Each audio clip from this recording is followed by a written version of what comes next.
Welcome back guys. अब हम करेंगे current electricity and DC circuits. Question 11 to 15 paper 1। ठीक है ना? 5054। Let's start. Question 11। A meter that measures the rate of flow of charge in a resistor is placed in a circuit. अच्छा, rate of flow of charge क्या होगा? Rate of flow of charge will be current. I'm gonna explain you using the formula. Q is equals to IT, right? Q divided by T will be equal to I, which is the current. तो rate of flow of charge is equals to current. समझ आए? तो हम लोग क्या चीज लेते हैं जिससे हम करंट मेजर कर सके? What is the name of the meter and how is it connected to the resistor? किस चीज से हम करंट वो करते हैं? What you call it? Calculate, measure. That would be ammeter. Ammeter will be used to measure the current. Voltmeter तो voltage का, it is very self explanatory, नाम से पता चलता है। अच्छा, इन कनेक्शन। अच्छा, उनको पूछ रहे हैं आपके कौन से कनेक्शन में होता है एम मीटर? आपने कहाँ देखा हुआ है एम मीटर? आपने देखा होगा। Is it connected like this और is the M meter connected like this? बताएं। M meter is always connected in this manner and this manner is called series. और जो पैरेलल होता है that is how it is connected. Parallel ऐसे connect होता है और सीरीज में ऐसे कनेक्ट होता है। समझ आई?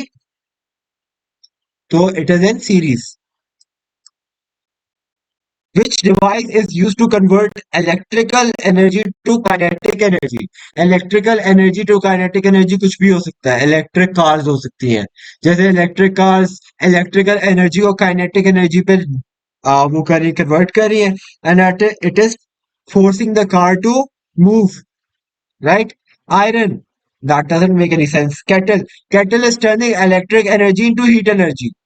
Lamp, lamp is turning electric energy into light energy. D, motor turns electric energy into many energies, but it can also convert the electric energy into kinetic energy. आगे चलते हैं. Question 13. The diagram shows a circuit. The ammeter has four range settings. Which range setting gives a reading near the midpoint of the range? Acha, first of all, we have the voltage and we have the resistance, right? We can calculate what the current is. और उस current से हम evaluate करेंगे किस range के अंदर वो current लाई कर रहा है, राइट? तो हमारे पास है, पहले हम रेजिस्टेंस निकाल लेते हैं. And the resistance calculated in a parallel circuit is 1 by 5000 plus 1 by 5000, which will be equals to 0 point, I mean नहीं, which will be equals to 1 by r. तो अगर हम r को सब्जेक्ट बनाए तो that will be 1 by 0.0004. तो 1 divided by 0.0004 will be 2500 ohms. 2500 ohms will be the what do you call it, total resistance. अच्छा, एक और ट्रिक है. फॉर एग्जांपल, अगर ये दो रेजिस्टेंसेस है ना and they are equal to each other, तो आप जितने नंबर ऑफ रेजिस्टेंस होंगे ना इन पैरेलल सर्किट, मतलब इन पैरेलल जितने नंबर ऑफ वो होंगे, what do you call it, resistances होंगी, अगर आप टोटल रेजिस्टेंस को उन नंबर ऑफ रेजिस्टेंसेस से डिवाइड कर दोगे ना, तो you will get the amount of resistance in that parallel manner. अगर फॉर एग्जांपल यही होता और यहाँ एक और रेजिस्टेंस लगी होती ऑफ 5000 5000 ओम्स, राइट? अगर यहाँ एक और रेजिस्टेंस लगी होती, तो अगर हम इससे डिवाइड कर देते what you call it by 3, तो we would have gotten the answer 1666.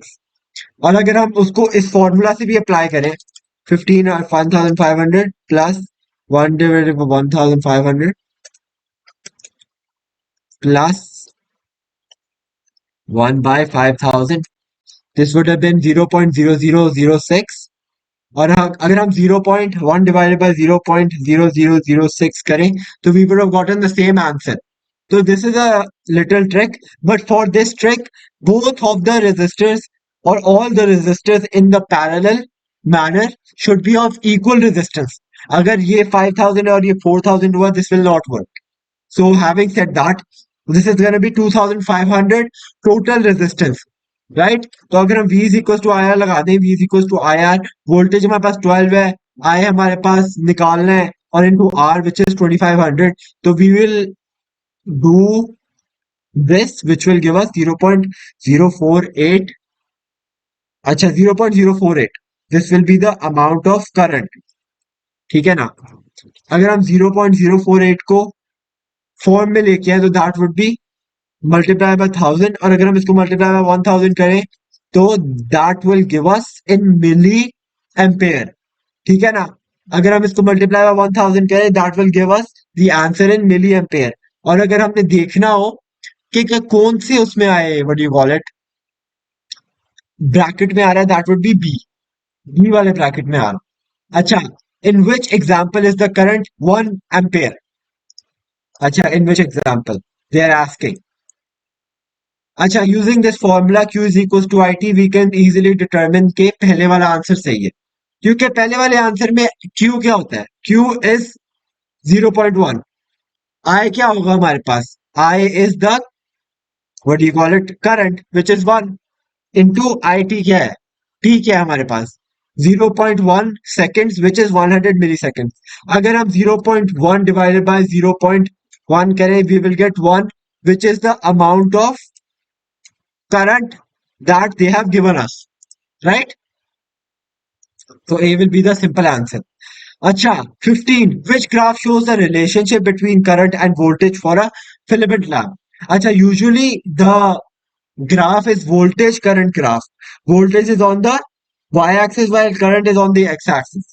So अगर हम उसका ग्राफ देखें तो that is something like this. It is an increasing gradient graph. But since ये वाले ग्राफ आप पढ़ते हैं, this is the same graph you read or remember for the filament lamp. But what they have done is उन्होंने current और voltage की जगह ही change कर दी है. उन्होंने करंट और वोल्टेज की जगह चेंज कर दी है. So what will this give us? This will give us a decreasing gradient which is A, and we can see that in A only. So that is going to be it for this video. I hope you enjoyed. Have a great day. Allah Hafiz.